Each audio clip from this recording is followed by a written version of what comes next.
Overhead views of the Microsoft Research Lab, Cambridge. Dr. Cecily Morrison, MBE.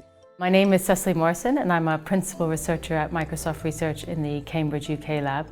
And I lead Project Tokyo, which is a project aimed at creating assistive agents for people who are blind or low vision to help them understand who and what is around. Head-mounted gear. I'm really passionate about accessibility. It's part of how we think about the fact that everybody can contribute their talents to society, and that we, particularly as technologists, can make that a reality. So when we think about inclusive design and disability more generally, we think about it's not about someone's physical body that might be different or their cognitive abilities are different. It's really there's a mismatch between the abilities that they have and the way the environment is set up.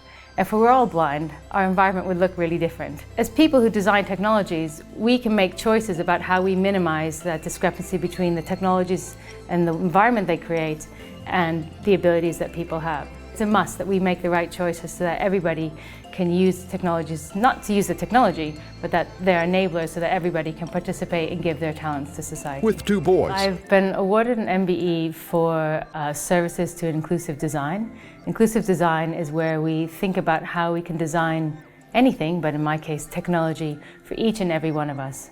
So that means that regardless of our abilities, we can use technology in ways that's appropriate for us.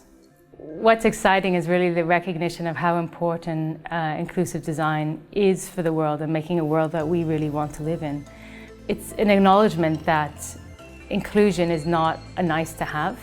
It's something that makes it possible for everyone to participate in our society. And I think for me, as someone who has a blind child, who I teach, who I raise, it's a reminder every day that accessibility isn't a nice to have. You know, it is the entry point into people participating in society so that everybody can bring their talents to our society. So for me, that kind of recognition that building out technologies and building out ways so that everybody can participate in society was a really powerful confirmation of the work that our teams do here in this lab.